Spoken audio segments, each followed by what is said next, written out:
I was limited by Mormonism and the beliefs that I held. But you don't know that when you're in it until you've experienced it. That's what's so hard about it. It's like trying to describe to a person what the color red is when they've never seen the color red.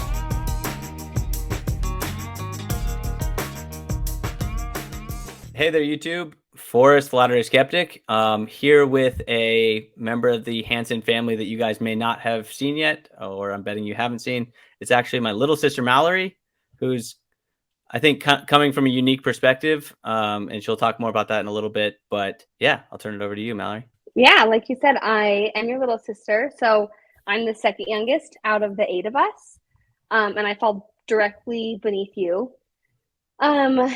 I feel like, just to give a little bit of background, pretty typical Mormon upbringing, I would say. Going to church every Sunday, both parents active in the church, a bunch of us. I would say, though, where I think our story is different, being younger siblings versus the older, is that definitely less stringent Mormonism, I think, as we got into our older teens. In the sense, like, I think of seminary, things like that. Like, I didn't graduate from seminary, but in all the other ways, going to mutual, going to church, participating in women's, girls' camp, all the things. Kind of grew up in Mormonism, and it was a positive in my life, I would say. I always viewed Mormonism as a fun part of who I was, and that it contributed in a net positive way. It wasn't until, I would say, so I feel like important background, when I was 18, I'd had a serious boyfriend for about 2 years at that point, got pregnant, ended up, ironically enough, Mom took me to BYU, Idaho to start my second semester of college. And like 2 days after being there, I found out I was pregnant. And And clarification, he's also a member of the church. yes, also a member of the church, grew up in the same ward for most of our teen years. So I feel like that's kind of where my story differs. All the years before that were pretty status quo, I would say. Got pregnant, got married pretty quickly thereafter, and then Mikey ended up getting in a car accident in which he ended up passing away while I was I think I was about 6 weeks pregnant at the time when it happened. From there, kind of still was in Mormonism, active, a part of it, but just in kind of a diminished way due to just grief and being pregnant and whatnot.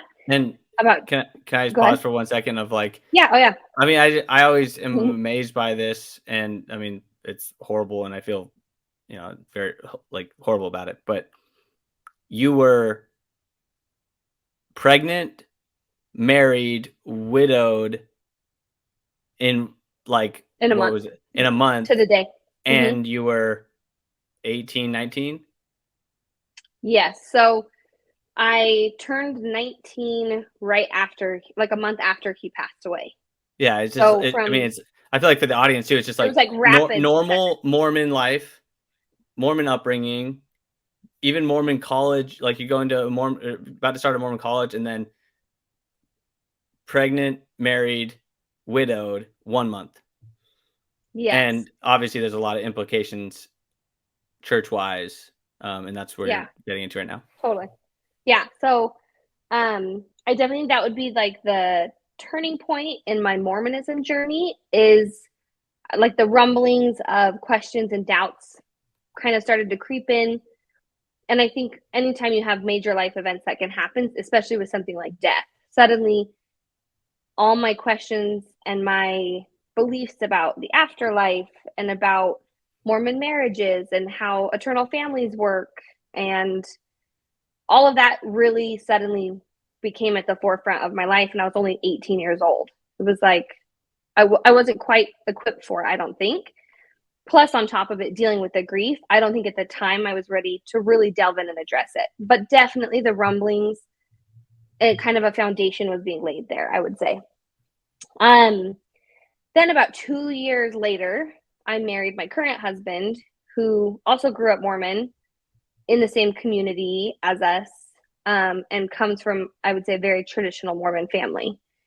At this point, when we get married, obviously we have our daughter, or my daughter from the first marriage. Husband and I get married. Um, and I feel like that's where I had to make a choice as far as my level of commitment to Mormonism. It was either kind of commit and take this Mormon lifestyle with this Mormon husband, get married in the temple. Because with the first marriage, I obviously didn't get married in the temple, being pregnant. That was like later our plan, right? With Thane, it was like, okay, he obviously wanted a temple marriage. It's kind of what's expected. And then you frame it in the context of having a daughter who you wanted to be an eternal family with, right? To have her be sealed to us. So it was kind of like suddenly I was put on the spot of I have this really good opportunity with this amazing man that I love, and it means I'm committing to Mormonism. And so that's kind of the path that I took. Um, and yeah, at the time that I got married, I feel like it's important to note too that by that point, there was only one other active Mormon sibling. So, for example, in our temple sealing, on our Jacob. side out of the siblings, yes, Jacob. So by the time I'm getting married, all the other siblings had left and were not active, did not have temple recommends. So for when I was marrying Thane, he came from all of his siblings are active and members. And then just it was mom, dad, and Jacob as far as my immediate family goes in the sealing room. So Yeah, and I was there. I was there for it outside with yes, all the other siblings. yeah. Yeah. And I remember at the time, it's interesting because at the time it's very much framed as like those people are choosing not to be here by their choices. And inside, I knew I was kind of like, that kind of sketches me out. Like, these are my siblings and I know them and I'd really like to have them be here. But in order to make all of that happen, I would have had to rock the boat so much that I think it was too scary at the time. It was like, we'll just do this and then we'll have a super fun reception afterwards where everyone's included, kind of a thing. But I would say pretty much, honestly, let's see, that was 2017. And then what was the beginning of COVID? 2019? The end of 2019, beginning of 2020? March of 2020. Yes. So I think right before that is where kind of between getting married and then there had been, again, that foundation that had been laid after Mikey's death and those rumblings and those doubts I had, I think were there the whole time. And I kind of, as I was ready, was delving into this anti-Mormon world that the church would frame it as. Like kind of starting to look into things, listening to other opinions and voices and ex-Mormons online. But it was in a very slow and steady way. It wasn't anything like all at once, I would say. One thing I wanted to say, and I don't know if you got this at the time, and like I hope this doesn't come off in a rude way, Oh, but great. when you were starting to date Thane, and then yeah, we'll say starting to date Thane, I was, and I think a lot of us were like, "This is good. Go with this. Like, don't mess Oh, this totally. up." You know what I mean? Like, it was Yeah. like, and like coming from someone that's very anti-Mormon, it was never like, "Oh, no, he's disqualified because he's a Mormon." It was like, Yeah. "I want you to be happy. I know he's a good guy. We'll put all that aside for now. This is something Yes. that's good." And that's never actually something I've really ever thought about, like in the context of Mormonism, because everyone was so supportive. We have one sibling that spoke up and said, kind of like, hey, you're going kind of fast. And honestly, by the world standard, it was pretty fast. But I think having Evie and everything that had gone on, like it just kind of accelerated things. But yeah, everyone, I would say all the siblings were very, very supportive. And really, there was never like a, hey, don't commit to this or don't go down this road.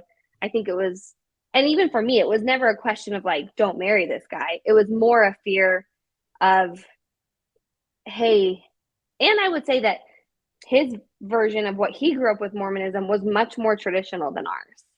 And so I was a little bit nervous about melding those two worlds. And But well, we may have to dive into that a little bit because I feel like we were pretty traditional. So I'm like, he was more traditional.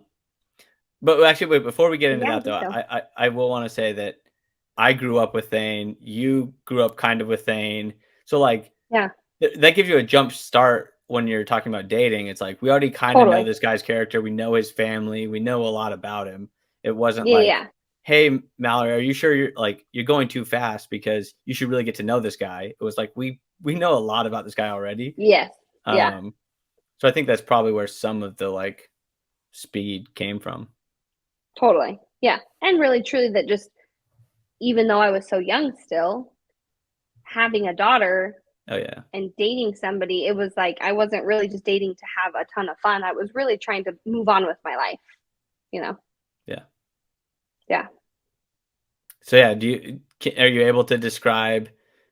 Don't know if you want to get into his family too much, but like the differences in you're claiming he was more traditional than us, and just for the Yeah, I audience, think like I so. feel like we were what we most of the siblings, except for I think the last of us, seminary, mutual, Eagle Scouts, church every Yeah. Sunday, home teaching. I think it's I more grew up where nitty gritty stuff. I couldn't hang out with friends on Sunday, but I think you, but like eventually kind of could. No, That might just be a I don't daughter think, son thing. yeah. No, I think, no, but theirs, I think there definitely was more traditional compared to ours. Like, for example, like you stayed in your church clothes on Sunday because Oh, if, that's and I brutal. think they kind of got away from that later on, but I think that used to be an older thing in Mormonism. Like, if it's an activity that you can't do in your church clothes appropriately, then it's not appropriate for Sunday, right? Like really stringent about scripture study and modesty and priesthood roles, kind of. And I would say not only was it traditional, I think it was um, traditional and much more unquestioned or unpushed by their family. Where I think by the time we were growing up, we already had siblings kind of starting to leave and things were questioned and pushed a lot more. I would say even dad kind of would give pushback about certain things and wasn't super traditional in some ways, where he very much grew up. I would say the spiritual aspect of what Mormonism looked like for them was much more traditional, where I think we were much more traditional Mormons in our day to day operations, if that makes Got sense. it. Yeah, it makes perfect sense. Yeah. Like we were, yeah, we were like loyal and did the traditional things, but we didn't have like a very spiritual house, I guess. No, yeah. And I don't think we had, and I don't know, hopefully this isn't going too deep, but I don't think knowing what I know now, and even kind of what Dan talked about in his interview a little bit, I think dad had his own issues. And so we didn't ever go super deep. It wasn't like I ever grew up hearing mom and dad bearing their testimony about Joseph Smith and the restoration. And it wasn't Or as even deep seated talking it spiritual really in any way at home. capacity. Yeah. Yeah. Unless it was about like America, you know, Yeah. it was, Oh, it yeah. was just, There's a few so I think topics that were there's difference.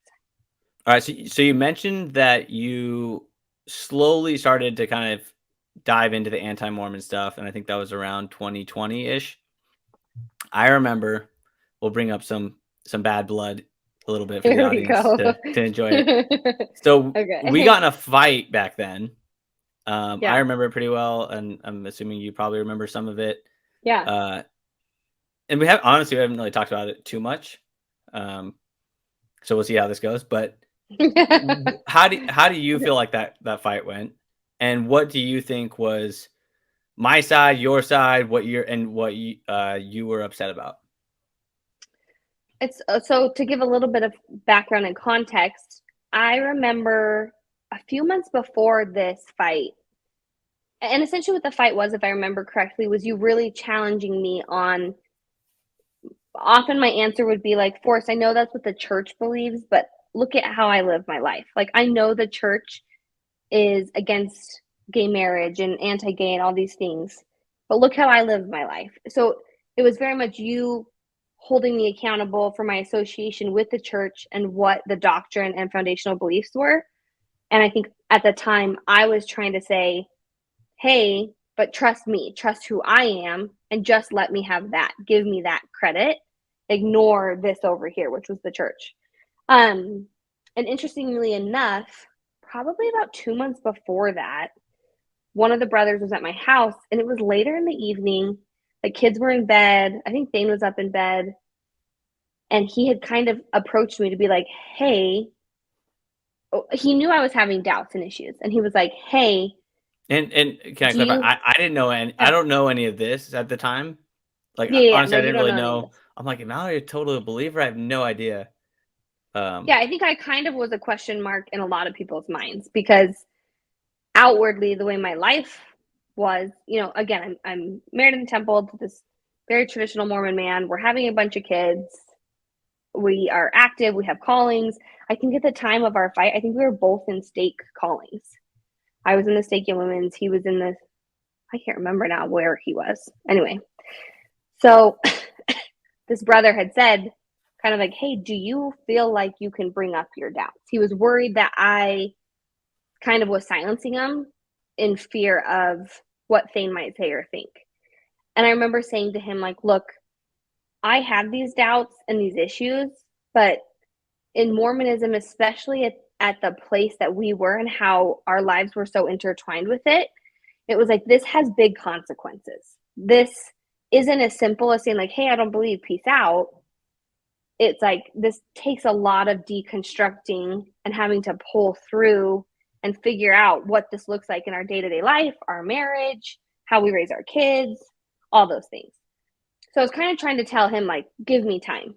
And then Trying I to think tell soon after your that, brother or yes. Thane, No, my brother. Thane, I think our brother, I guess. very, yeah, very early on dating, I remember saying to Thane, because again, Mikey's death and then having Evelyn really put, especially having a daughter, I think, really put pressure on like my testimony. And when I was dating Thane, I remember being like, I need to disclose some of this. And I remember saying something to him Can along the you lines of like, can you go explain ahead. what you mean by especially because having a daughter? Is this about Yeah, to sorry, I come don't know kind of how deep in we want to go. But however deep you want to go? so I remember, and I would say growing up, it's very ironic because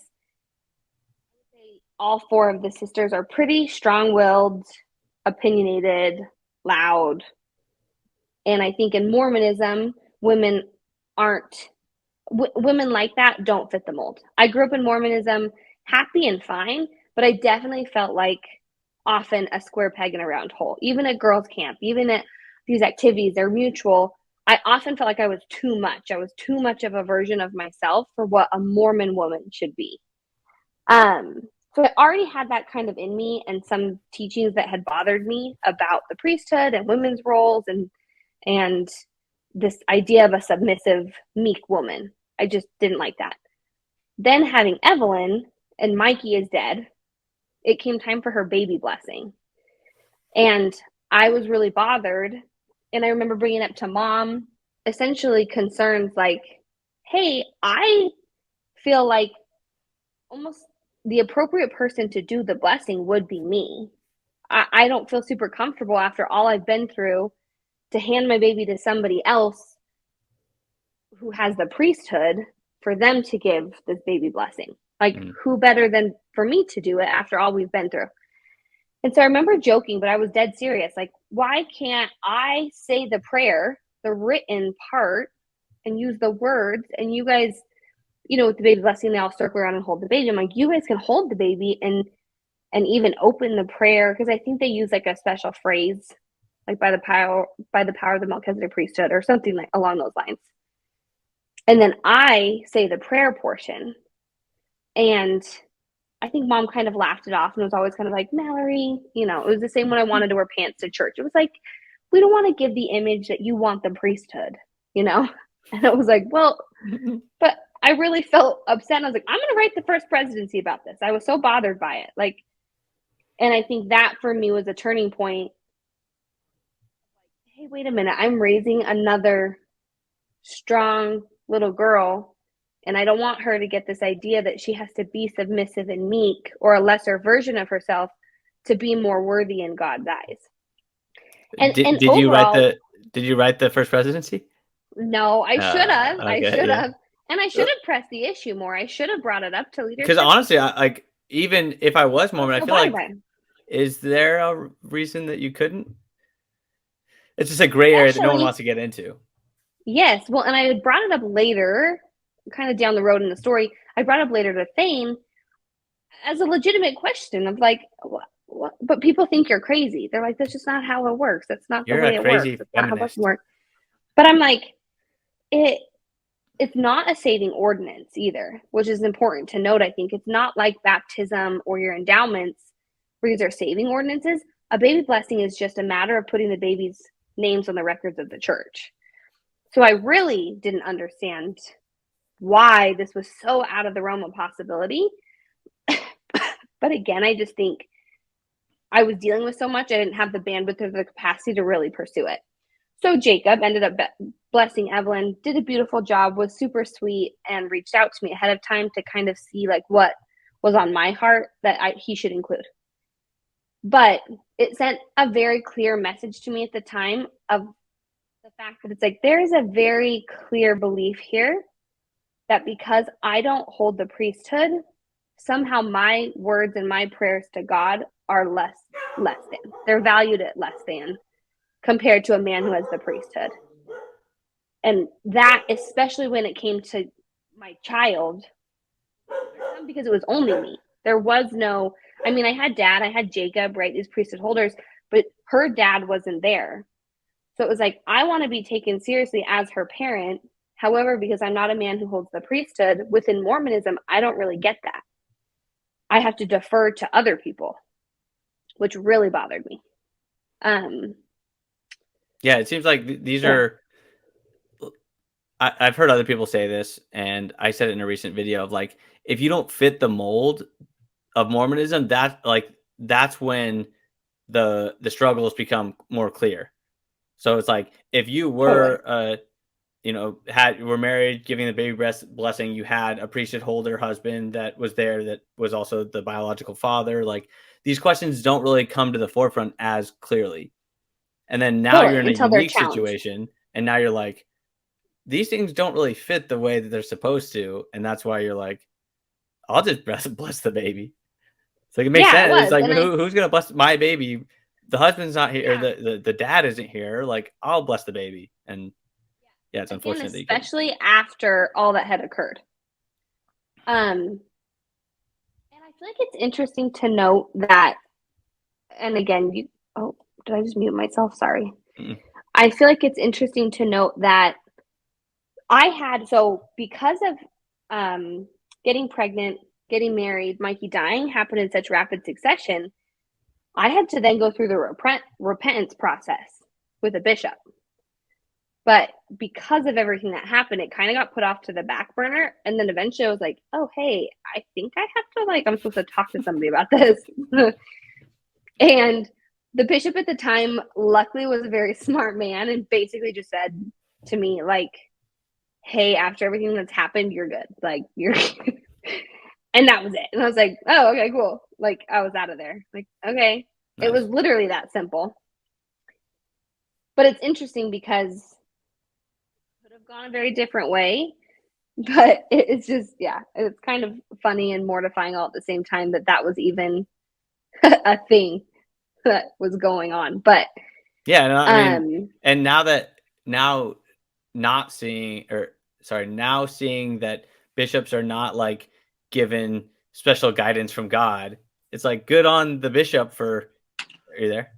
yes, It's like, yeah, good on the bishop for like taking his intuitions into account and being like, okay, I'm not gonna, like, whatever the letter of the law is here, I'm just gonna do my own thing and just say you're good to go. yeah, yeah. And luckily, any experience I had with a bishop, because when Mikey and I were dating, we had seen a bishop once. And luckily, again, similar kind of reaction of like, I don't want to know, just be good kind of a thing. Nice. But I think that can be or upsetting to a lot of other people who have had what they call like bishop roulette. Like it really just depends on who you get. And luckily, the guy I got had known me all growing up. He knew Mikey, he knew the background story. So, yeah, he was like, after all you've been through, you're good. See you later. Nice. Yeah. So bringing it back a little bit to yeah, sorry. the disagreement that we had. Oh, yes. This is kind of the context of that disagreement. Yes. So I think, again, so there had been issues that I was kind of slowly getting into, but I was trying to navigate my doubt and disbelief and what level of like how much I wanted to rock the boat in my marriage with mom and dad. With my life was very status quo. It was good. It was like this is everything's coasting and good right now. I don't and good, which is extra good considering where it was a few years before. Yes, it was like absolutely. the ability to go through something as horrible as you did and then be to where you were. It was like, yeah, this is period of time. This like is within great. the span of 5 years. Yeah, exactly. So I was kind of coasting in this. I think you kind of see it with a lot of Mormons of like this cherry picking of like, I'm a Mormon, but I found myself avoiding. People would ask. I never wanted to say I'm a Mormon. I found myself, I would tell people, and I caught it at work one time back, I got hired in 2019, and I somehow it came up and I had said, I was raised Mormon. And I was like, ooh, like I could tell that inwardly a lot more was starting to come to the surface. So when I was thinking about this leading up to this interview, I remember exactly where I was, and we were texting, fighting. And honestly, I don't remember a ton of the specifics, but I think it was essentially calling into question of, hey, your association with the church, it doesn't matter how you live out your life. At some point, you subscribe to these beliefs if you are claiming to be a Mormon. Correct me if I'm wrong. No, that's how I remember it. It was like I could dive into a few things like, and a lot of people have disagreed with me on this, and I may be wrong, but I guess it's almost like just a personal belief, and it may vary from person to person. But it was like if you believe tattoos are or no, if Mormonism says tattoos are Oh, the bad, tattoo. and I have tattoos, then you think I am bad because you're saying you're Mormon. And you're like, no, like, I don't care. And I'm like, you can't say that because you're Mormon. Like, you either have to say Mormonism is wrong or you have to say tattoos are bad. Yes. And that applies to like everything, to bikinis, to alcohol, like all these kind of like, I almost want to call them like for the strength of youth kind of rules that are like Yeah. not the most important things, but they're still like rules that we were raised with and were taught. And like growing up, I remember an interesting story. I had a best friend and a cousin, and our cousin stopped being friends with my best friend because he started swearing. And it was like middle school. So like these are the kind of things that like I start like noticing like, okay, I get it. Yeah, swearing bad because we're Mormon, so people that swear are doing a bad thing. And so I've always, I think, a little bit emotionally have felt that way. But then I've also like logically put it together like, Mallory, you may be saying that you are fine with tattoos, but you either are fine with tattoos and disagreeing with the prophets, or you are not fine with tattoos and you're just telling me that. And Totally. either way, I was irritated. It was like, I'm irritated because you're judging me, or I'm irritated because you're not being honest. Yes, I do remember that now, specifically the tattoo one coming up. And one last piece on it real quick. I And the big picture was, I think these are hurting relationships, our relationship. And I Oh, was like yes. observing, it was like, I'm seeing siblings kind of come together and siblings in other categories come together and then siblings breaking apart. And it seemed Yeah. like this is the drawing line. Even if you say, I'm cool with it, it's like, I don't think that's doing the repairs that are necessary for, like, I think it's just like people don't deep down feel that that's enough. It's like, oh, I'm cool with it. It's like, yeah, but I know you're Totally. subscribed to that thing that isn't cool with it. Totally. It's kind of a surface level relationship because deep down what you're taught to believe is in direct conflict with what you're facing and seeing and addressing in the relationship. You're right. It was, now that you say that, I remembered what was hurtful about the conversation at the time. And it's so funny because hindsight's so 2020, but I remember you saying essentially like we are not as close as we could be because you are Mormon. And I remember being like, that's on you. That is fully on you. I had the door open for a relationship.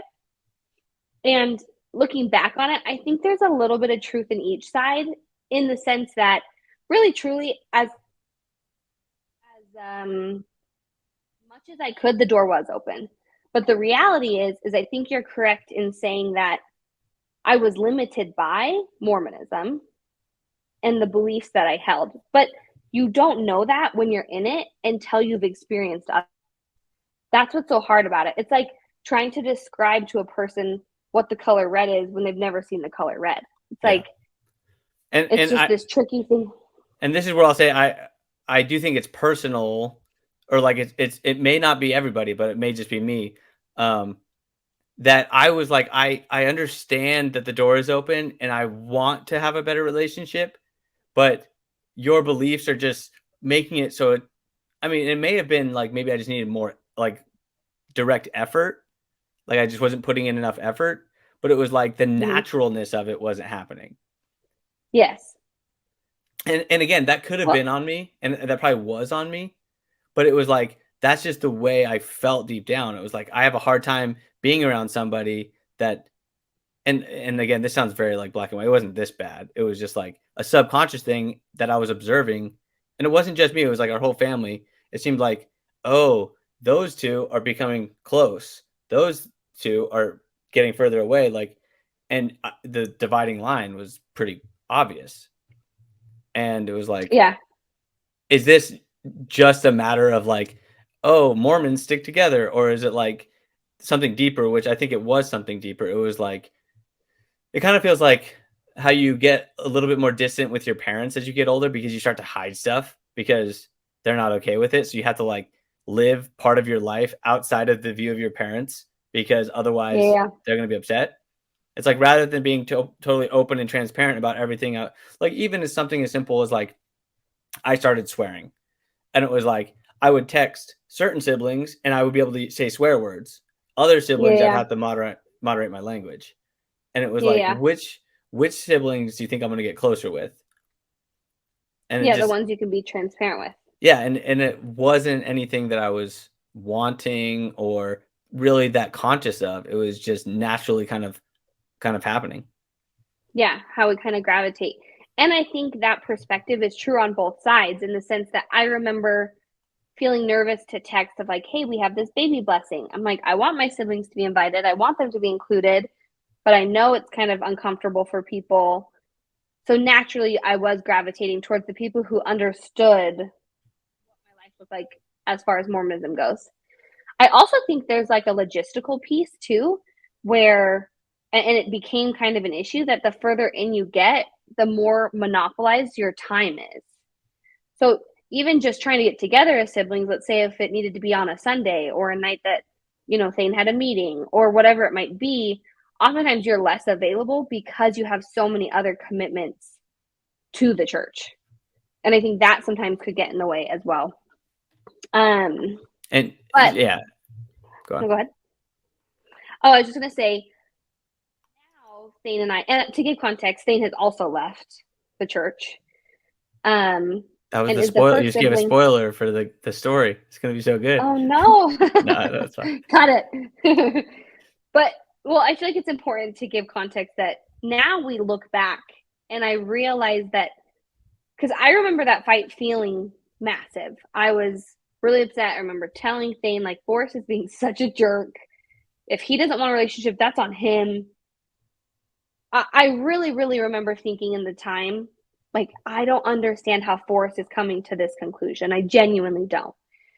Now looking back, I think a major, major factor at the time was that any kind of pushback on my beliefs, especially with the doubts I was already having, it put such a pressure on the relationship, on my marriage specifically. I knew, because I knew at the time Thane was not having the same doubts I was. He was much more, and I do think, not to harp on this too much, but I do think it's a little bit easier in some regards as a man to go along in the church because you're given positions of power. It kind of gives you this purpose. And then they eat up people like Thane who are young and active and involved. And so it's a system where it makes you feel important, it makes you feel valued. Whereas a woman, I wasn't feeling that.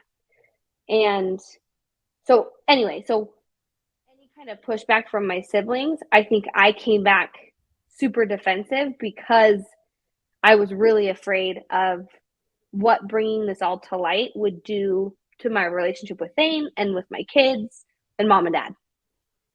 And I knew it was hanging on by such a thin thread that the pushback felt like an assault, you know? Yeah.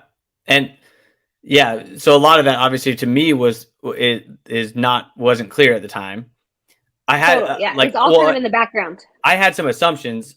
I had the assumption that you couldn't be clear with Thane, and I think you pushed back a little bit on that. And I don't know how, I'm sure you had some level of transparency with him, but obviously there's like a level of reservation. Um, and for me, I think when I started to push a little bit more was when you were like, all these little things, you know who I am. I don't care about those things. And I was like, got it. How are you Mormon then? Why are you Mormon? How do you like make this Yeah. all work together? Because if you're saying you don't care about these rules, then are you disagreeing with your leadership or with your prophet? Like, you don't have the authority as just you to make those decisions. And that's when Yeah. I think you were like, shut up. I'm doing my thing and I need to do my Yeah. thing. And I can't remember. Maybe I pushed more than I should have. And I should have just been like, got it. I will step back and let you discover on your own. And that is what I did eventually. It was like, Yeah. she's on her own on this journey and we'll see where she ends up. But Well, and I think your line of questioning was an exact reflection of what was actually going on. What was actually going on was that I didn't believe these things, which was calling into direct question the very foundational beliefs that I thought I had in Mormonism. So as I started to be like, I don't believe that, I don't believe that, and especially as you get older in the church and you're participating more, all of these minor things, when they add up and you start picking away at your foundational beliefs, like uh, I, I have seen people who might not believe in the restoration the way that the church has always kind of portrayed the restoration to be. And they think that they can still participate and be kind of their own version of Mormonism. And in my experience, it was like I could practice, but you're limited by it because of things like a temple recommend. So it was like, even if you want to be Mormon, you really can't be, and you can't participate fully unless you hold those foundational beliefs. And for me, those foundational beliefs were falling apart just by nature of who I am as a person and logic and reason and research and all the things I was listening to and reading. And then I think it helped having, what is that, 6 other siblings who had left the church at this point. I had a really good network of people to bounce ideas off of and questions. And they were people I trusted. Where I think oftentimes, like I think of Danny being the first to leave, that was all on his own accord. Where I had, I had one sister in particular that as things would come up or I'd listen to, she was kind of my sounding board. And I trusted her reason and logic. And it made me feel like, okay, I'm not crazy. Because under the world of Mormonism that I was operating under, it was like, it was definitely like, no, you're crazy, pipe down kind of a feeling. and for the audience, it wasn't me that she was going to at any of this after the No. fight. I think it was basically I took the perspective of like, all right, I get your drift here. Like, don't ask these questions, and so I backed off completely. I'm pretty sure, right? I think I backed off basically I think you completely. did. Yeah, as far as like direct questioning goes, I think we still interacted in like family functioning ways, Oh like yeah, yeah. group texts and stuff. I mean, like, but it wasn't ever like direct questioning about Mormonism and my belief. I don't think, honestly, I can't remember kind of when it came up again. And then, mind you, this is all the start of COVID too. So that gave the perfect, and I think you, in the ex-Mormon world, I think you see a lot of this. I think my story is kind of common, quite frankly, that, you know, you have this Mormon person who's shelving all these items, and then COVID happens, the shelf breaks, and then COVID was the perfect excuse and the perfect way to kind of quietly step away because we weren't going to church. I think I don't even know how long. It was like at home church for forever. You could Zoom in if you wanted to. All the normal day to day things, week to week things like mutual, all that was not happening. And so that was the perfect excuse. And then leading up to that, I was in that state calling. And that is where suddenly I was being kind of your logic of, hey, do you believe this or do you not? Because associating with it has consequences became very real because being in the stake young women's, suddenly I was being asked to teach and participate in things and teach these young girls things that I was not okay with. Even simple things like, hey, if we see a girl at a dance and she's dressed inappropriately, we need to pull her aside and we have sweaters or stuff so like that, where I was suddenly like, uh-oh, wait a I minute. I think you knew this. So when I went to Mormon senior year, I the girl was a non-member, and I described the modesty standards, and I forgot some details. Uh-oh. So I was thinking more about Oh, cleavage and no. dress length. I didn't think about shoulders because Got it. I don't Okay. know about and I don't care. Like it's just like so Yeah. stupid. So I forgot to Yeah. mention that your shoulders had to be covered. She shows up. I even honestly going to the Oh, dance, I had no no. idea. Like I had no idea. We walk in It wasn't and on your radar. this really nice lady that I'll talk to you later about who it was.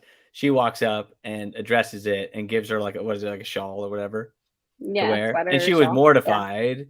But Yeah. I was like, Well, I'm sorry, that was my bad. But it's still like no matter what I said, she felt immodest. Like by definition, she was she was immodest. shamed. She was shamed. That happened to our little sister in a dress that mom bought her. That's funny. Yeah.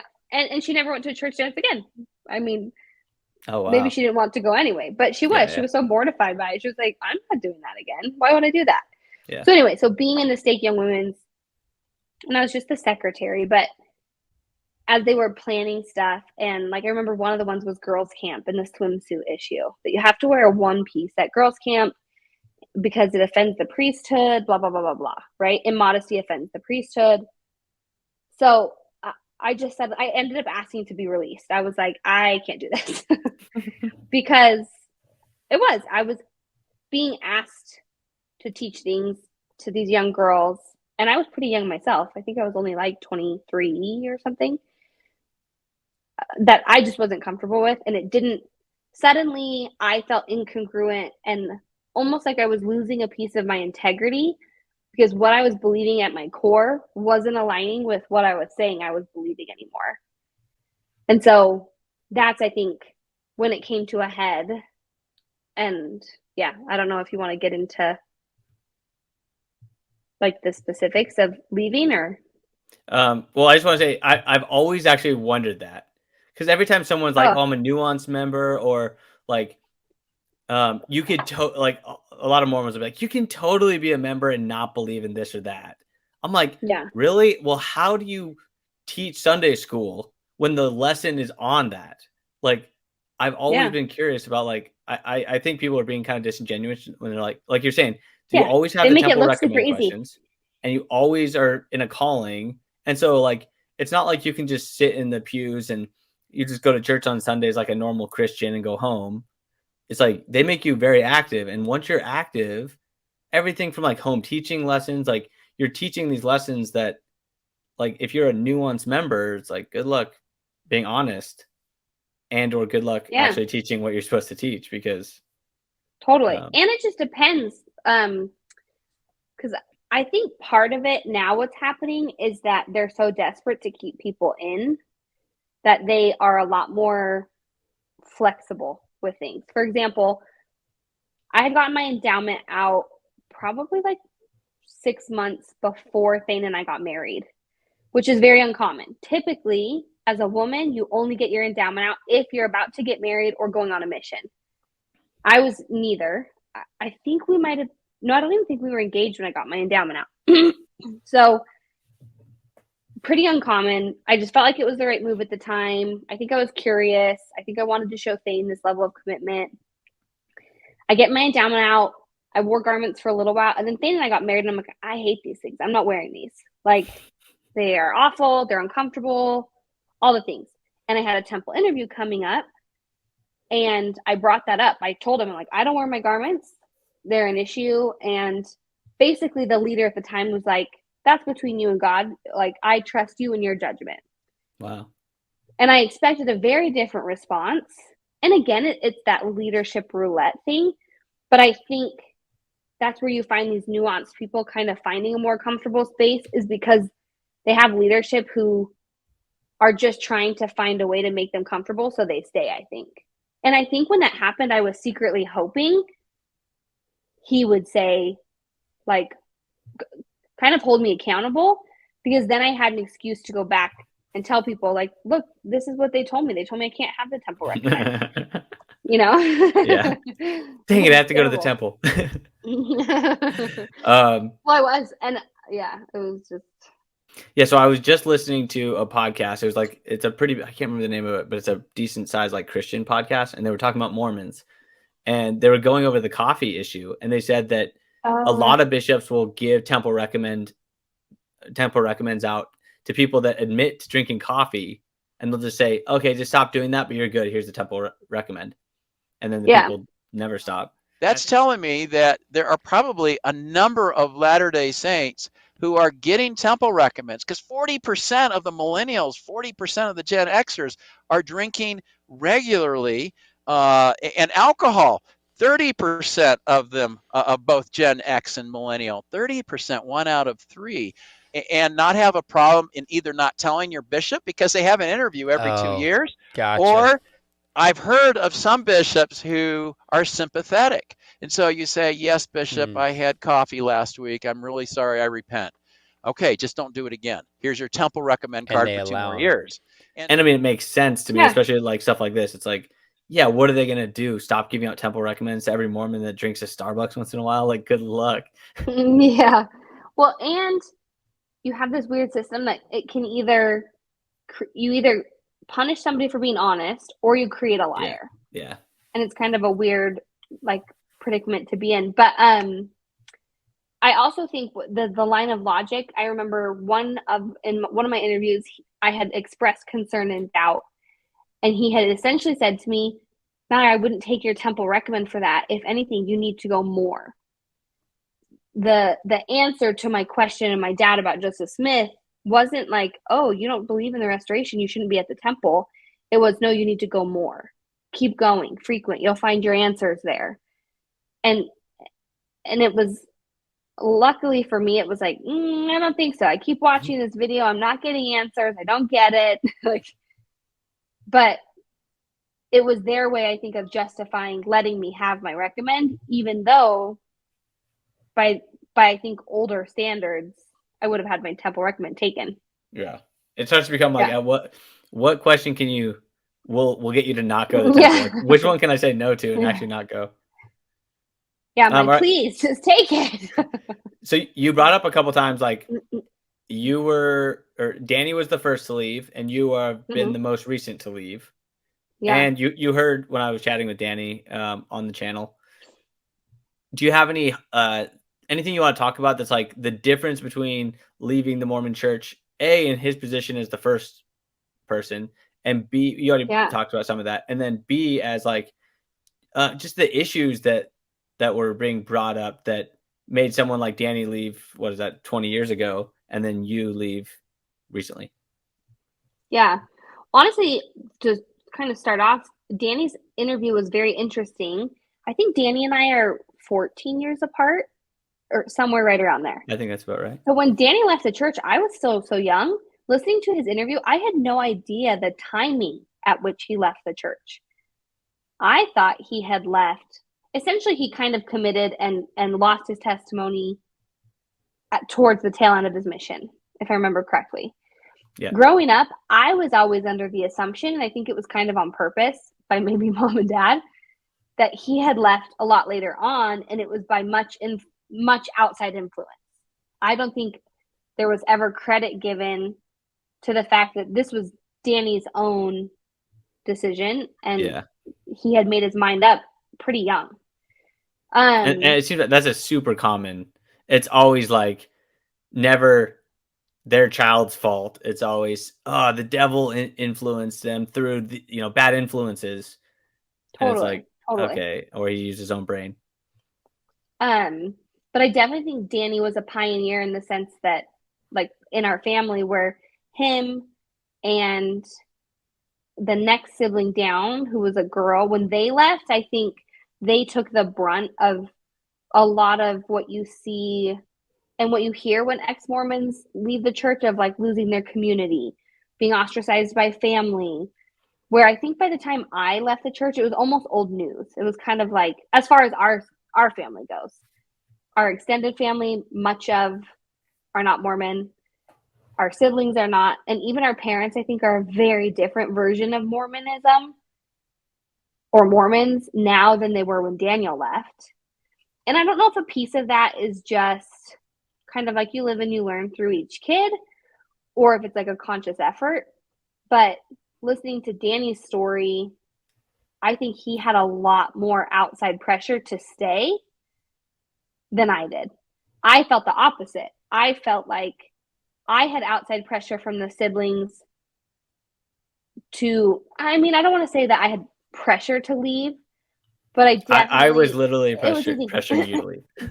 Yeah, but you were the only one, I think. I think really, truly, there was one other sibling who kind of pitched a fit about the temple wedding, but it just said, like, we're not coming and sitting outside and waiting. If I can't be there, I'm not coming to sit outside, which now I'm like, that's reasonable, I guess. But at the time, anyway, so I knew that my biggest pressure was my marriage and my community, not my family.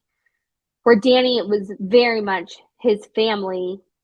I remember Danny leaving the church being a massive event in my life. Him and our oldest sister, like, those two things, I have specific memories as a child as to how upsetting it was to mom and dad, how it affected the dynamics. I remember aunts and uncles talking about it, where, again, by the time I left, I feel like half of people my age have left the church across the United States. And then on top of it, the siblings all had left. I was shocked when Danny said he was the first of the whole extended family.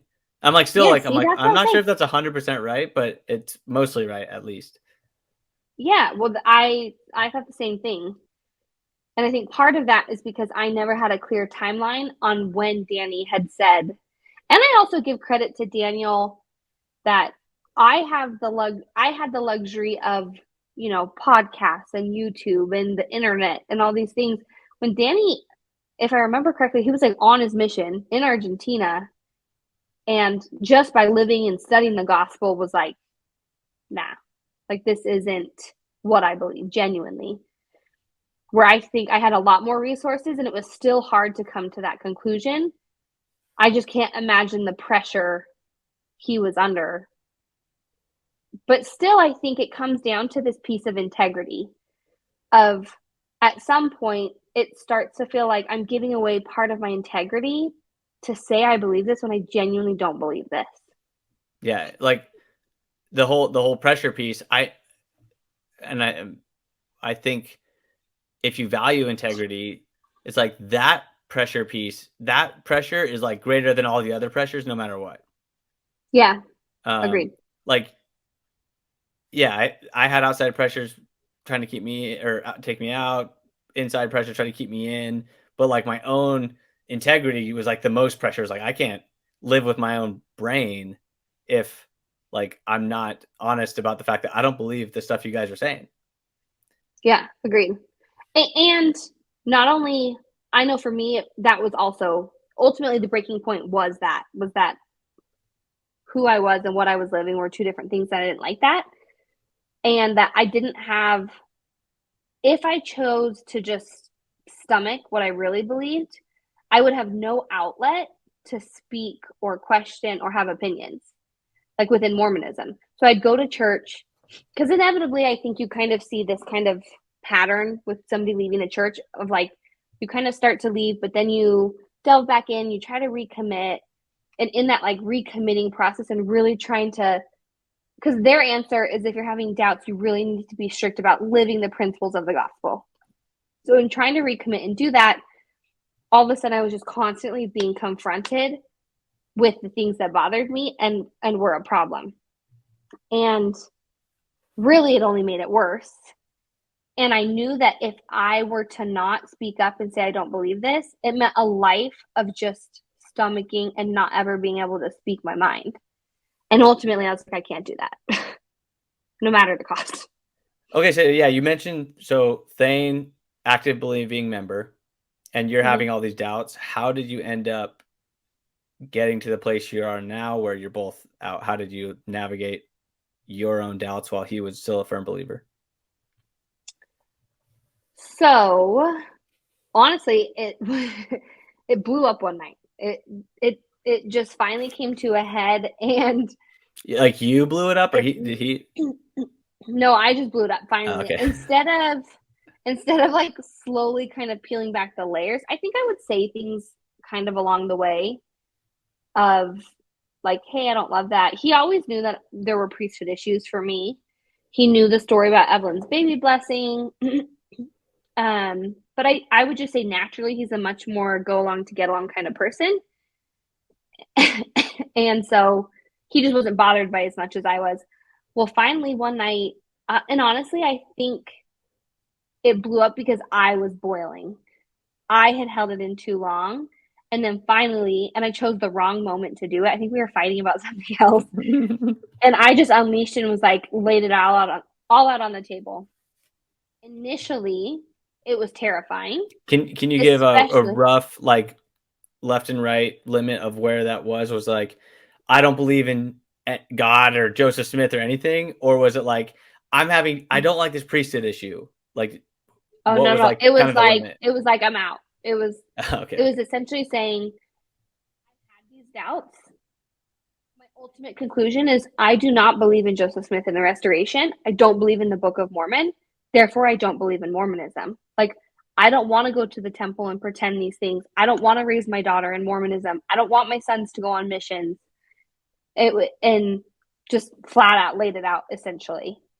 And I think for him it was like so startling, even though he knew I had had doubts.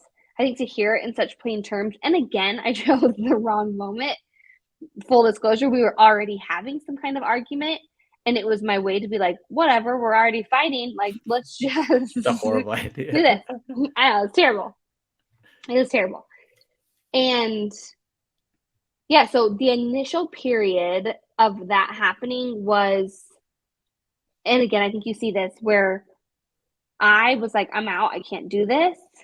And suddenly it was like, okay, so how do we navigate this? What do I believe on his end? And at the time, his initial answer was like, he doubled down. He was recommitting to the church. And it was going to be, we have a mixed faith marriage. I even signed up for one of Julie Hank's courses.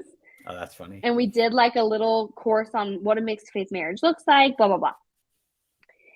And slowly, as we had open, honest dialogue and navigated how to talk about, because what was happening was I wanted to talk about the things that I was reading and listening to, but they were threatening to Thane and his belief initially.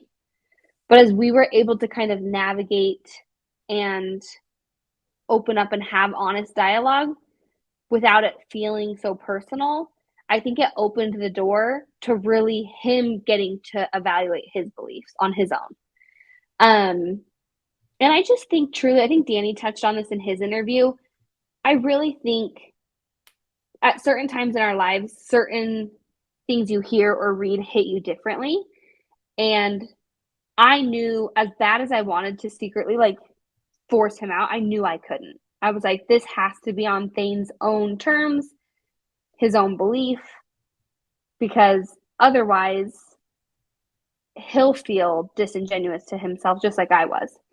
So yeah, initially it was kind of rough, but again, COVID gave us a really nice buffer where it was like, I think soon after that we started, they called church back, and I had told him, like, I'll come with you guys. I'd rather be with my family and at church than not with my family. And I think we went 2 Sundays and then didn't go again. And I think it was a kickstart to Thane's own faith crisis, faith, whatever you want to call it. So you went 2 Sundays and then he also stopped, or you just stopped joining? No, we both did. We Okay. both stopped going. I think church after COVID felt really different. It didn't feel, because I think one of the things you run into is church can feel really familiar.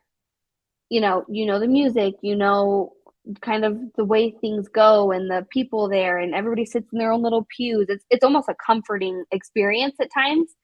But after COVID, it looked so different. The Zoom thing, the mask thing, it was just uncomfortable and not what we were used to. And so it became less satisfying to go. We didn't pull as much from it. And I think what was happening was when we'd go, Thane was then being confronted with things that made him question his belief. Because you had kind of like given, or he was like I tracking had what you asked were thinking. questions. Like, I had asked questions. I remember one specific question. I had asked, do you know why they tarred and feathered Joseph Smith? And I think that was the turning point. And I just think too, when you talk about Mormonism specifically for boys, your life is kind of plotted out for you. You kind of get slotted into this fast track of like, hey, you're gonna be an Eagle Scout, you're gonna have the priesthood, you're gonna go serve a mission, you're gonna get married, you're gonna have babies, you're gonna serve in callings, maybe one day you'll get to be a bishop.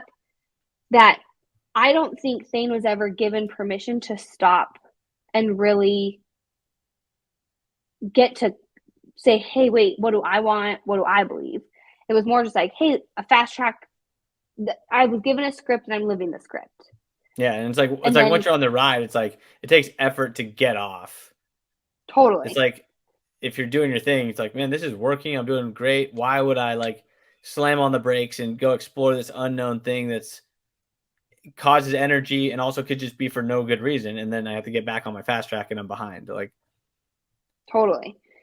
And so as I was asking questions, and a lot of them genuine questions, a lot of them also knowing that if he looked it up, he wouldn't, just because knowing who he was. I was like, just knowing who you are in your heart, when you see this answer, it's not going to sit well because I know you. Like you, and he was very much like me at the time, where a lot of Mormon beliefs, specifically regarding like homosexuality, sexuality in general, didn't sit well with him, but we were just kind of turning a blind eye to it. So yeah, so that was kind of the turning point question. And then once he was open to reading and listening, and honestly, he'll say himself that a lot of his answers and the things that kind of closed the door for him were were actually answers he found like on the church website. Thane was very much an avid believer in the beginning of like, you need to be very careful where you look up your information. And so he turned to the church website and then kind of felt betrayed, I think. I was just listening to a podcast today, and it was saying that exact same thing of like, there's kind of, first of all, there's like two people that'll leave the church. There's like I read stuff that I didn't know about, and that stuff is bad, so I leave. And then there's I read stuff that I didn't know about, and it's bad maybe, but I'm hurt that it was kept from me, and so I lose faith in the leadership, and those people leave. Totally. And honestly, I think for us, it's a combo of the both. Yeah, it's probably a lot. I mean, sorry, the two people it's probably more like two different reasons, and some people are a combination. Got it. Yeah. So slowly, and then also for him, he was in stake young men's leadership. And the exact same thing happened. There was one specific event where they wanted him to talk about things with the young men that he was like, I'm not talking about this. And it was super uncomfortable. And it was a wake up call and a sudden confrontation of like, okay, this is where the rubber meets the pavement.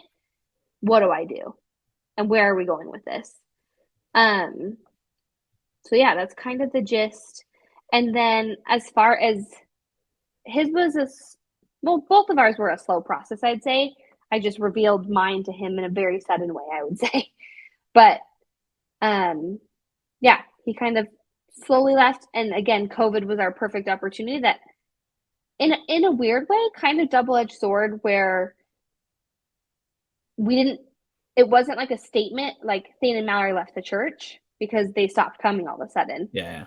It was just like, hey, they never kind of came back. What happened to them? Yeah, I feel like there's like, if you just stop going, then I feel like people might assume it's like, oh, it's for a reason. Where if you just don't come back after COVID, it's like, oh, they enjoyed like sleeping in on Sundays, so whatever. Yeah. Well, and I just think for a long time it was like a question mark in people's mind. Like, I don't know what's going on with them. The missionaries came to our house a few times. Leadership had reached out. And again, honestly, I will say over and over again, in my experience, the people in Mormonism, I've had really, truly nothing but good experiences with. And even through this, like the bishop at the time had reached out, was super respectful because our names are still technically on the records of the church. We haven't removed our records. And they've been very respectful and kind of just left us be. I just had missionaries reach out to me 2 days ago. Did you really? Yeah, they call. I get via text. No, a phone call. I'm like, what's this number? I pick it up and they're like, hey, how's it going? Like super polite. Hey, how's it going? I'm like, good. Who's this? Oh, I think they're like, hey, how's it going? This is Elder so and so. I'm like, what? They're like, yeah, are you still in this area? I was like, I made the mistake. I was like, no, I moved. They're like, oh, nice. Where'd you move to? And I was like, yeah, I'm not comfortable telling you that. Have a good one. Bye. But yeah, I mean, I totally agree that like even my perspective as well is that the people in Mormonism that I know are awesome and great. And my experience, Bishop Roulette, like I'm pretty sure I can't think of any. Yeah, the bishops I've had and the young men's leader I have, and well, and I think I saw that after Mikey died, and honestly, even before he died, and I was pregnant, the exact people I thought that were going to judge me actually were the people who totally rallied around me and were still to this day some of the most supportive people of my life. And so that was like a pleasantly good experience. And it's something that I think it's John Dehlin always says it, like it's a systems and an institutional problem. It's not a people problem. Like I'm not saying the people of Mormonism are necessarily bad. I'm saying it's bad system, bad institution, bad doctrine. Yeah. But this is where I guess kind of tying up the whole fight thing, and like I have this battle all the time of like, when do you become the perpetrator and not the victim? Like it's like, yeah, the bishops are great, but they wouldn't let you bless your own baby. Agreed. It's like, yeah, it's a like, confusing that's dynamic. The system, and I know that you're a nice guy, and I know you're only saying that because you have all these the same pressures that you have. Obviously, a bishop has, probably plus some. Yeah. It's like they're not able to be honest, so it gets super hard, and that's why, yeah, it's hard to judge individual people on individual decisions that they make, because it's like, and so I agree mostly with John Dehlin of like, I'm mostly upset with the system. At some point, I want people to like be able to stand up for themselves and try to buck the system a little bit, but well, I think the tricky thing you run into is the only way that you can fix the system is by the people. yeah. You know? And so that's where I think your question, like with Danny, of at what level do we hold people accountable, or do we have an obligation to kind of call the sirens of like, hey, this is a problem. What you're in is a problem. And honestly, I don't have a super clear answer to that. I think I lean on the side of, I jotted down some notes, and the one word I wrote was honesty. Of like, I think we have an obligation to be honest when we're asked about these things and to have honest, open conversations. But I don't think, like, our fight was the perfect example of like, even as badly as I was having issues internally, I couldn't be forced out by external pressure. It had to come So, from my own desire. so I mean, I 100% agree with that, but I think to dig into it a little bit, it's kind of like when you were saying Danny was one of one to leave at the time, Yeah. and he had a lot of this pressure to stay in, and you had pressure to go out, and that made it easier. Like, don't you Yeah. think that that pressure to go out is exactly kind of like it's not? I'm not saying you're going to talk to somebody and be like, "Hey, did you know this, this, and this about Joseph Smith?" And then they leave, but it's like Yeah. that plants the seed of doubt. Or you have someone being like I was, of being like, this is a negative for some reason. And most people are like, hey, screw you. But it still is that's like the accumulation of that pressure. Yeah, absolutely. And ultimately, I think that's the exact thing Thane and I experienced was by being able to have open, honest dialogue and kind of put pressure on beliefs was what can often cascade people really looking into it. And otherwise it's just you can coast. It's Yeah, just easy yeah. to do. So it's hard to know where the line is, but I don't know. I feel different. It's interesting because so Thane's family is predominantly active and Mormon. And by predominantly I mean like 99%. Our family is opposite. And it's interesting because when you grow up in a Mormon family, a lot of or are with active Mormon family, many conversations are had around Mormonism and sharing their testimonies, and it's constant. You know that, like when you grow up in Mormonism, or even the whole month of November, every Mormon ever is posting every single day their gratitude, give thanks campaign for the church, and it's hard because when you try to express any belief on the opposite side, you're villainized, I think, even though if you were to measure how often you know you're giving opposition to what they're posting, it's 1 to 20. Yeah. But anytime you give it, I like, laugh anytime I get like, uh, you left Mormonism, but you can't leave it alone, or like ex Mormonism is your new religion. And it's always because like I'm yeah. outspoken. I always Hmm. laugh. It's like the Mormon church has like a literal army of people proselytizing. If Yeah. anybody is going to like, you guys don't have the ability to say proselytizing is bad. It's like, Yeah. It's a little it's like, hypocritical. yeah, it's like you guys literally are posting all the time. And then if an ex Mormon posts, it's like, oh man, you're obsessed. They're so bitter. Yeah, they're so bitter. Yeah. It's like you guys are Yeah. obsessed. Yeah. And I do think, like, for me personally, I think, like I said, it's about being honest. I think when being asked about what we believe, even when it's hard, but specifically by Mormon people, even though it's hard, being honest about where we're at is a big one. And I think that in and of itself can influence people, hopefully, to kind of be like, that's weird. Maybe I should look into this.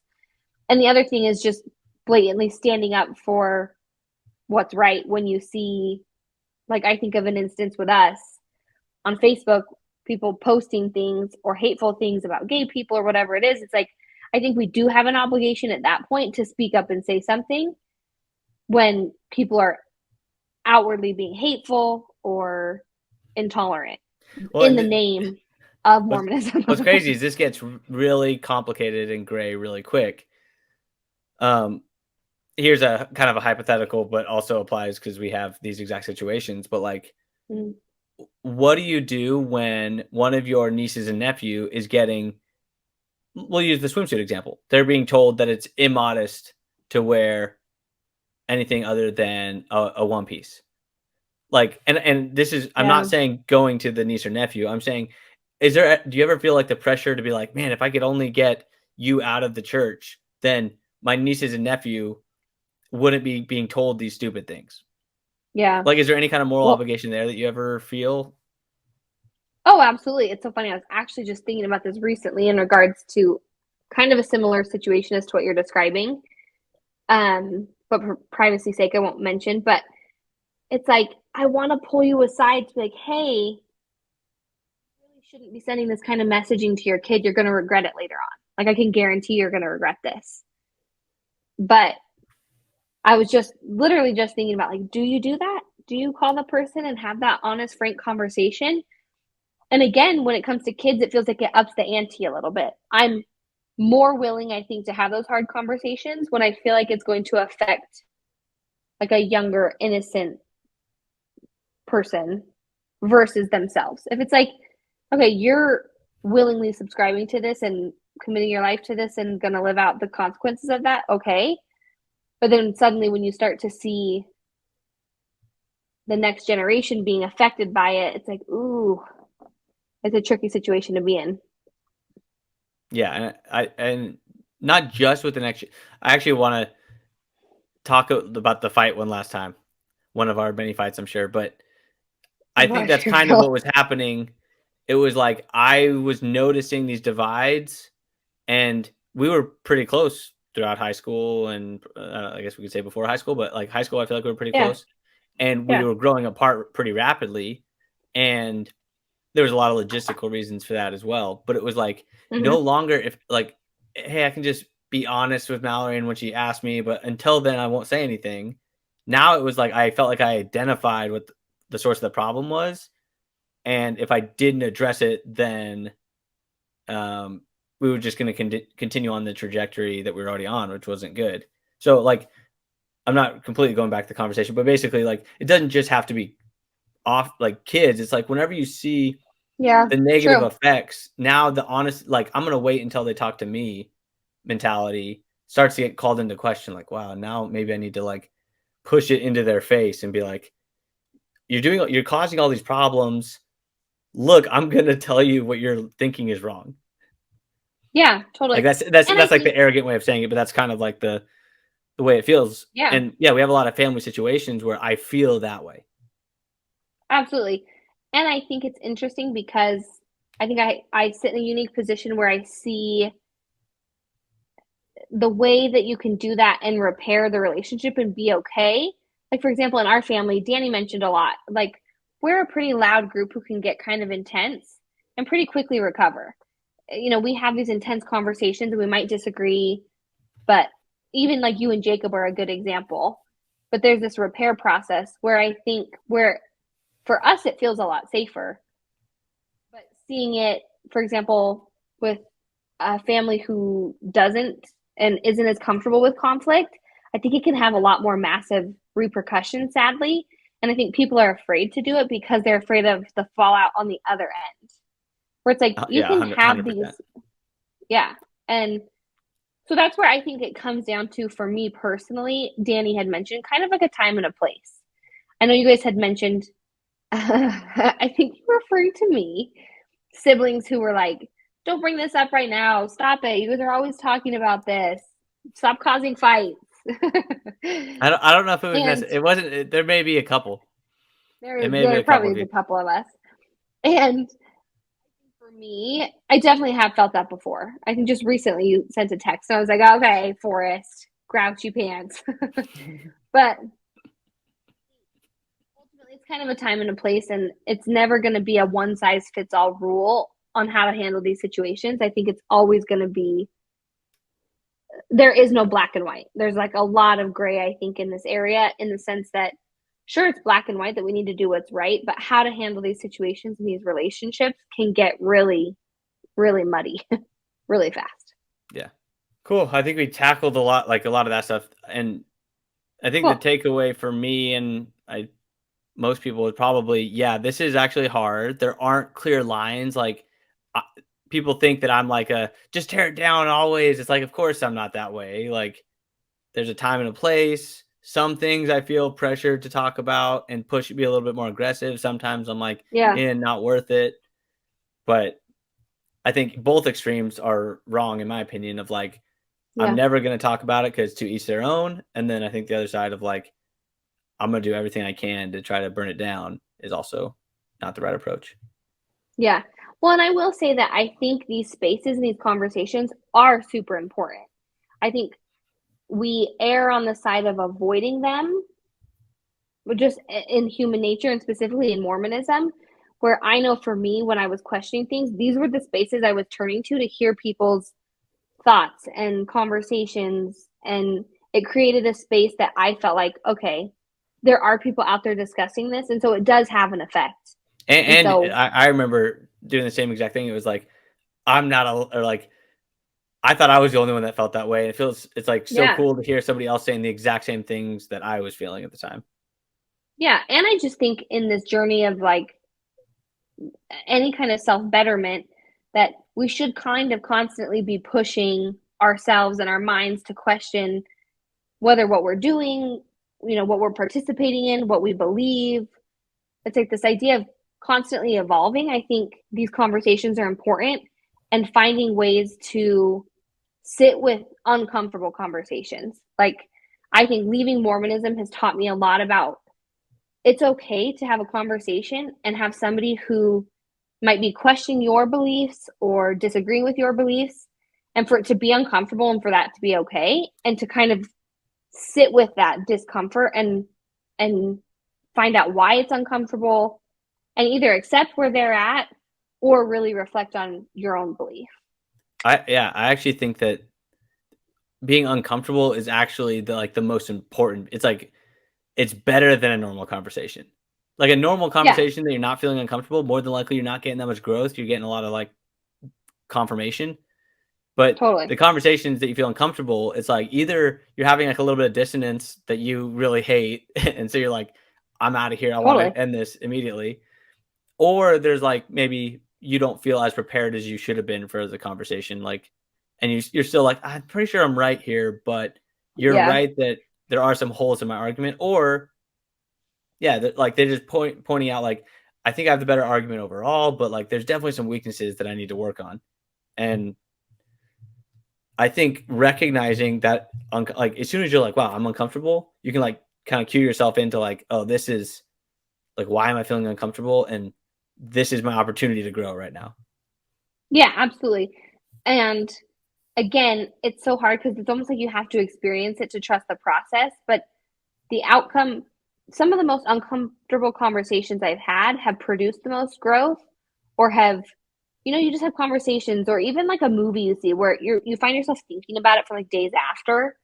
I'm like, those are the kind of conversations we should be having. And oftentimes they are the uncomfortable conversation.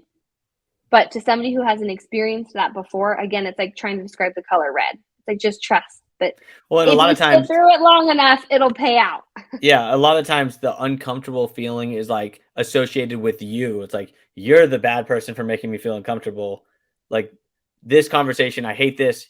I'm angry at you now, and I'm out.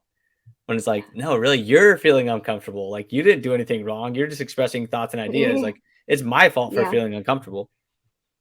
Well, and sadly, in Mormonism, it's equated to like the spirit, right? So that uncomfortable feeling, you're taught and programmed to believe, like, hey, that's a bad thing. You don't want to feel that. That's the Yeah, spirit leaving you. that's the spirit of contention, and Yeah. And so it's like the perfect way to get any person to avoid any kind of uncomfortable conversation because or they and think any it's kind of growth. In something other words, negative. Yeah, exactly. Yeah, I just think I was in that place for a long time, actually. oh, and because you had to be, not necessarily had to, but like because you had a lot of things going on that made where you went the logical decision. It was like you were Totally. a single mom with a daughter, and then you had an awesome guy that was, and you weren't like, I'm a militant atheist and I'm gonna hide all that and be Yeah. dishonest to my husband. It was like I Yeah, have my doubts, but I'm still a Mormon at my core. Yeah, like totally. I'm gonna pursue this. All right, yeah. I think we're getting close to the time here. So, is there anything else you want to bring up before we call it a night? I think the only other thing is Dan had mentioned, and you guys had mentioned in his interview, kind of this idea that when you're in Mormonism, you're often told like people outside of Mormonism, they're not truly happy.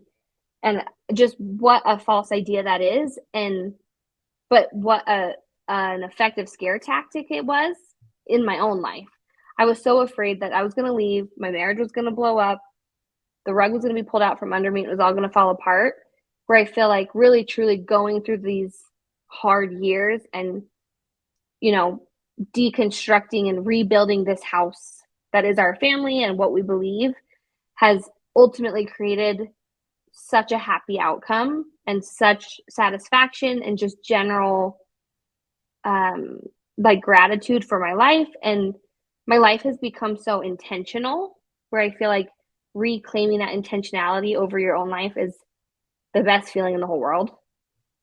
And so, yeah, I would just say, really following your own gut, going through the hard things and the uncomfortable conversations every time over will be worth it. Yeah, nice. I think we had brought up that like ex-Mormons tend to just focus on the traumatic faith crisis, and then they forget to Yeah. mention the most important part, which is, hey, Yeah. I went through all that stuff and it turned out pretty good for me. Your Yeah. mileage may Look how vary, worth but it like, was. well, like, and for everybody, obviously, like it worked out, it is working out well for you. But that doesn't mean it's going to work out for everybody. And it's like being a Mormon may work out great for you. It may not work out. We're not saying that like leave the church and you'll be happy. Leave the church and your marriage will be just fine. It's like, Yeah. but to some level, there's like, is it much of a choice when it's like the choices are be dishonest to yourself and remain Mormon, or, really see like, I don't want to say test your spouse's love, but it's like if your spouse made the marriage vows with you and you're having genuine doubts, it's like I've always thought it's like pretty, I don't know, almost insensitive of the spouse to leave their spouse for doubting. Yeah. So I Yeah. don't know. But I don't see it as much of an option, honestly. It's like if you're an honest person and you want to be honest to your spouse, you've got to you at some committed point, to it. like, well, Yeah. and you And have to that's let them know, like, ultimately, I'm doubting, like I'm not, or and not yeah. even necessarily you're doubting. Sometimes just like I don't believe this. Like I Yeah. It can can't be go that on anymore simple. just acting like I believe Yeah. things. Yeah. And ultimately, that's, I think, like, it's more so like a call to integrity, not necessarily a call to do a specific thing, like leave the church or stay in the church. It's more just a call like that. Yeah. Ultimately, it's always worth it to just be honest with yourself. Yeah, I like that, and honest with your spouse if Yeah. you're married. Yeah, cool. I appreciate you coming on, and Yeah. It's fun. yeah, we'll see if we can get the whole family on.